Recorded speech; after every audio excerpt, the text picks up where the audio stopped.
Bismillahirrahmanirrahim. Selamat pagi, assalamualaikum warahmatullahi wabarakatuh. Kita kembali lagi dengan materi yang kemarin kita sudah bahas, yang sekarang di pertemuan kedua ini sudah saya buatkan slide-nya. Kita lihat materinya untuk kelas 1. Kita masuk ke dalam sini, kita masuk ke dalam TPMM. Kita mereview kemarin yang belum ada suaranya ya, kemarin hanya sekilas PowerPoint, tetapi alhamdulillah sekarang sudah saya dapatkan mikrofon yang bagus, insya Allah bisa kena di dalam sebuah video kali ini. Kita buka masih di dalam PowerPoint, tapi sebelumnya kita tilik dulu bahwa yang dapat saya berikan adalah dari sini yang ganjil ya. Rencana pembelajaran kita adalah yang materi pertama adalah memahami teknik pemecahan masalah secara sistematis, kemudian membuat urutan pemecahan masalah dengan diagram alir.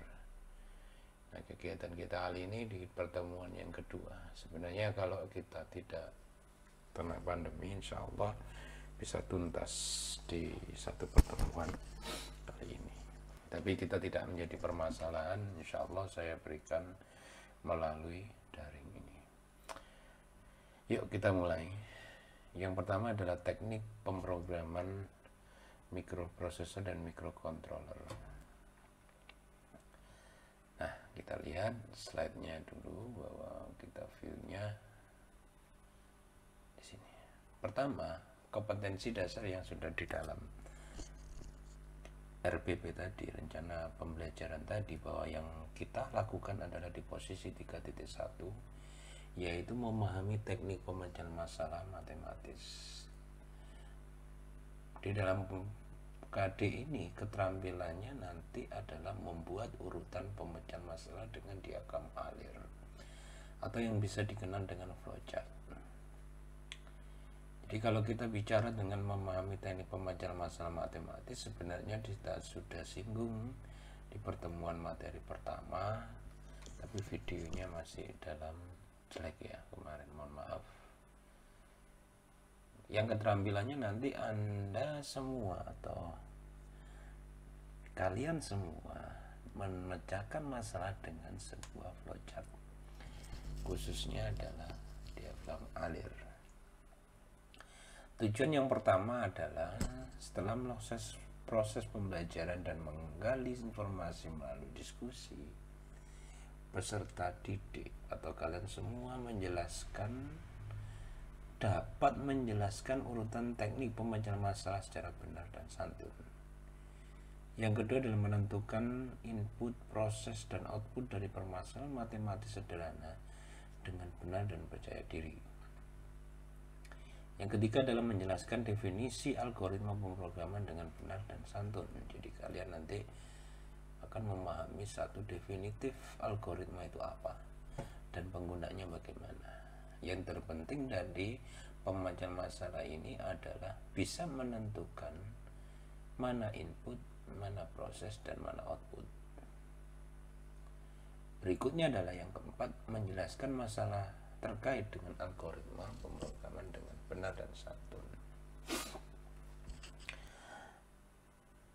Kemudian dari KI yang tadi 3.1 adalah pengetahuan, sedangkan yang 4.1 yaitu keterampilan. Kalian semua menuliskan pemecahan masalah terkait dengan algoritma pemrograman menggunakan bahasa natural secara teliti dan percaya diri. Apa bahasa natural itu, Pak? Nanti ada di slide berikutnya. Yang kedua adalah menuliskan pemecahan masalah terkait dengan algoritma pemrograman menggunakan flowchart secara teliti dan percaya diri. Berikutnya, pemecahan masalah matematis menurut definisi daripada Dahar di tahun 89 dan DAS 91 adalah penemuan langkah-langkah untuk mengatasi kesenjangan atau gap Jadi diartikan sebagai penemuan langkah-langkah mengatasi kesenjangan atau gap. Contoh, 5 kali 6 sama dengan 30. 1 ditambah 2 sama dengan 3. 5x plus y sama dengan z. Di dalam 5 kali 6 sama dengan 30. Di situ adalah 30 adalah hasil dari sebuah proses perkalian inputan daripada nilai 5 dan 6. Begitu pula dengan 1 ditambah 2, outputannya adalah 3, adalah hasil daripada proses penjumlahan dari 1 dan 2. Begitu pula dengan 5x plus y sama dengan z, z adalah output daripada proses penjumlahan 5x ditambah dengan y. Pemecahan masalah matematis itu harus mengetahui kaidah-kaidah yang dipahami urutan pemecahan masalahnya. Yang pertama adalah memahami masalah, yang kemudian adalah merencanakan penyelesaian masalah, berikutnya melaksanakan rencana penyelesaian masalah, dan yang keempat adalah melihat kembali umpan balik feedback. Jadi artinya kalian sudah mengalami satu paradigma baru bahwa kalian bersekolah, kenapa sih harus ada pemecahan masalahnya, kenapa harus sekolah, itu secara bahasa natural bisa dilakukan.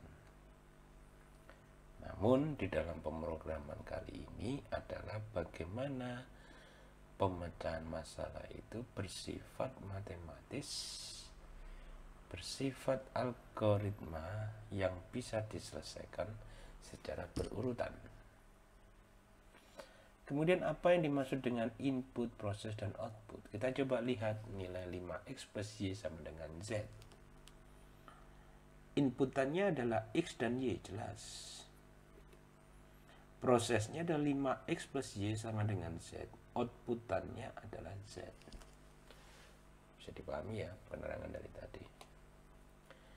Contoh yang kedua adalah 5 kali 6 sama dengan 30. Inputannya 5 dan 6. Prosesnya adalah perkalian 5 kali 6. Outputannya adalah hasil 30. Ini untuk matematis. Ada input, ada proses, dan ada output. Di dalam komputerisasi mesti ada yang dan harus ada input, proses, output. Mesti, dan itu adalah komputerisasi. Berikutnya, dari 5 kali 6 sama dengan 30 itu adalah ada yang dinamakan dengan algoritma. Algoritma adalah urutan langkah-langkah logis penyelesaian masalah yang disusun secara sistematis dan efisien. Ciri-cirinya adalah satu, mesti mempunyai berawal atau berawalan atau mulai.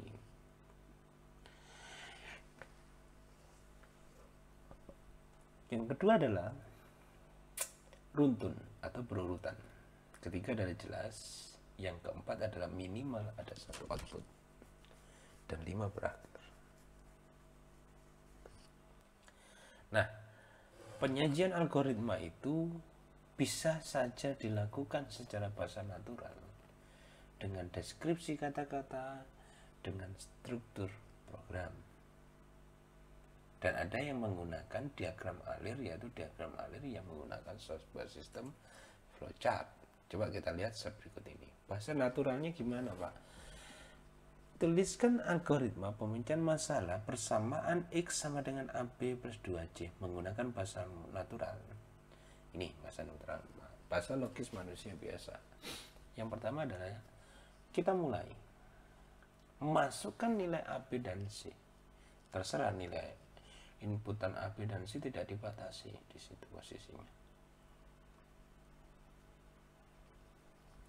Kemudian bahwa X sama dengan AB plus 2C, bisa memberikan tampilan nilai X atau proses outputnya dari keseluruhan AB plus 2C bisa ditampilkan dengan nilai X. Itu selesai. Ini bahasa natural.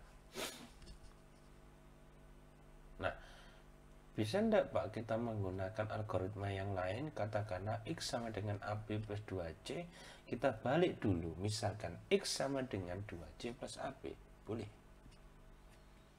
Tidak ada permasalahan. Nah, itu algoritma, cara berpikirnya, cara penetapannya menggunakan bahasa natural. Selama kaidah-kaidah matematis, kaidah-kaidah di dalam sebuah matematika bisa terpenuhi dan tidak bisa melanggar. Sampai di sini ya, Anda paham semua. Kita lanjut ke slide berikutnya. Selain bahasa natural, ada juga yang menggunakan diagram flowchart. Mulai, kalau kemarin kita bicara tentang input sebuah atau proses daripada luas segitiga sama setengah alas kali tinggi, maka kita mulai inputkan alasnya dulu. Inputkan tingginya berapa? Luas sama dengan alas kali tinggi dibagi 2. Ini algoritmanya. Di dalam menggunakan diagram alif flowchart. Bisa jadi luas sama dengan setengah alas kali tinggi. Tulis di sini. Bisa jadi 0,5 alas kali tinggi. Terserah. Itu algoritma. Jadi algoritma itu tidak terbatasi bahwa satu cara saja, tetapi multidimensi, multi cara untuk mendapatkan sesuatu yang dinamakan tampilan luas. Kemudian selesai.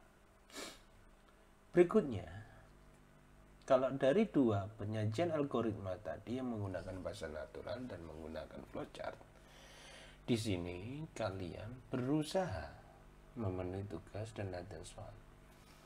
Buatlah rangkuman dalam satu lembar berukuran A4 dengan peraturan margin narrow topik mengenai algoritma pemrograman. Simpan file tersebut dalam format PDF, kirim email ke guritadityakrishna@gmail.com. Nah, kemudian tugas dan latihan soal yang berikutnya, tulis dalam bahasa natural dari awal yang tadi dicontohkan di slide yang awal tadi. 5x plus y sama dengan z, y sama dengan 0,5a plus b dan c, panjang kali lebar, luas persegi panjang. Jadi satu file sesuai kelas jadwal daring berikutnya. Kalau ada pertanyaan silahkan kita diskusikan melalui chat WhatsApp, dan saya harap kalian bisa memahami materi yang padat ini, yang sedikit ini, untuk bisa mengembangkan materi yang di pertemuan berikutnya. Kalau ada pertanyaan kita diskusikan lewat WhatsApp. Sekian dari saya, selamat belajar, tetap semangat, tetap jaga kesehatan. Assalamualaikum warahmatullahi wabarakatuh.